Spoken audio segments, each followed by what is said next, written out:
त्वगेंद्री को ऐसे सहसा किसी आप पुरुष शरीरधारी पुरुष को भी सहसा इससे आप में शक्ति जागृत होगी। यदि आप वाणी को मौन रखते हैं और भगवान नाम जप करते हैं और सत्य बोलते हैं तो आप जब कभी जो कुछ भी बोलेंगे वैसा ही सत्य होगा। गांधारी जी ने कोई तप नहीं किया था। जब सुना कि मेरा ब्याह धृतराष्ट्र से हो रहा है जो बाह्य नेत्र रहित हैं, उसी समय पट्टी बांध ली कि जब मेरा पति संसार को नहीं देख सकता तो मैं भी संसार को नहीं देखूं। जब मेरा पति मेरे रूप को नहीं देख सकता तो मैं भी किसी के रूप को नहीं देख, पट्टी बांध ली थी। जब महाभारत का युद्ध चल रहा था, बड़े बड़े वीरों को मार गिराया जा रहा था, गांधारी ने दुर्योधन से कहा, सुन, मुझे पता है कि भीम की गदा को तो झेल नहीं पाएगा, क्योंकि सबसे बड़ी बात भगवान का वरद हस्त उनके ऊपर है। दूसरी बात वो पवन पुत्र है, वो जब अपने आवेश में आ जाएगा तो तेरी सामर्थ्य नहीं कि उसकी गदा के प्रहार को तू सह सके, पर मैं तुझे शक्ति प्रदान करूंगी। मैं एक पतिव्रता हूं, आज तक कभी पति का वरण करने के बाद कुछ देखा नहीं है। मैं अपने नेत्रों की पट्टी खोलूंगी, तू नग्न होकर मेरे सामने आ जाना। मेरी दृष्टि पड़ते ही वज्र का शरीर तेरा हो जाएगा। किसी के सामर्थ्य नहीं कि तेरे उस अंगों को तोड़ सके। भगवान सब कुछ जानने वाले हैं। भगवान भक्त पक्षपाती होते। भगवान का स्वभाव भक्त का पक्षपात लेना होता है। वो अपने महल से कॉरिडोर से जा रहा था गांधारी जी के पास, भगवान आ गए चट से, तो तुरंत उसने हाथ ऐसे लगा लिया। मुझे शर्म आनी चाहिए यार, तो हस्तिनापुर के सम्राट पद पर अभिषिक्त होने के लिए तैयारी कर रहा है, नंगे घूम रहा है गली में। उसने कहा, गली में नहीं, मां के सामने जा रहा है। अरे कोई बच्चा है, ऐसे जाया जाता है मां के सामने?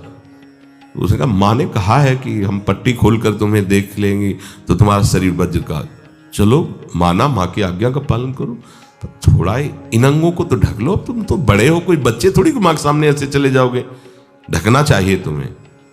वापस कर दिया। वो यहां ऐसे पत्तों से ढका, वस्त्र नहीं पहना, मां की आज्ञा ऐसे पत्ते से ऐसे कमर से ऐसे ढक लिया, पीछे आगे ऐसे। गांधारी जी ने पट्टी खोली और जे ही देखा पूरा शरीर वज्र का हो। तो ये क्या किया तूने, कमर में क्यों बांध लिया? बोले शर्म लगती थी। कैसे आपके? बोले यहीं से मारा जाएगा। भीम की गदा का प्रहार तेरी इसी जंघा और कमर को तोड़ देगा, तेरी मृत्यु।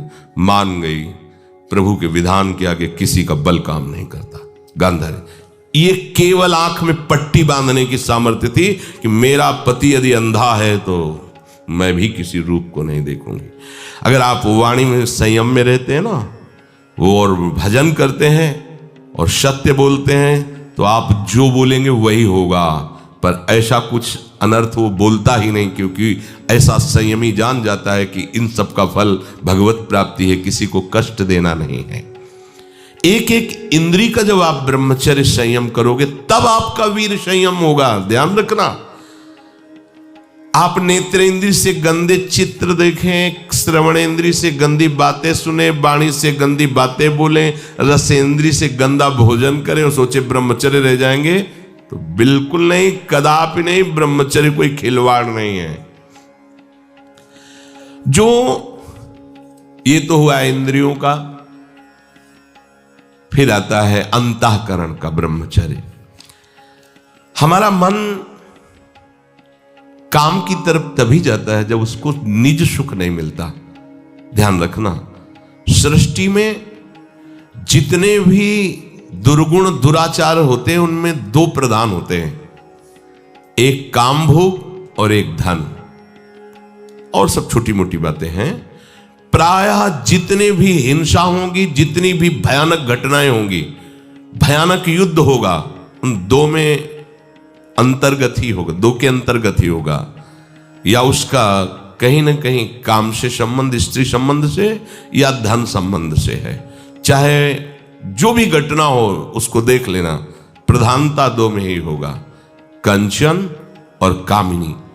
कीर्ति में कीर्तिवान तो कोई कोई बिरले ही होते हैं, तो वो तो बहुत आगे की बातें हैं। पर प्रायः जितने भी युद्ध हैं, जितनी भी हिंसा है, जितना भी भयानक कुकृत्य है, इन दो में ही होता है।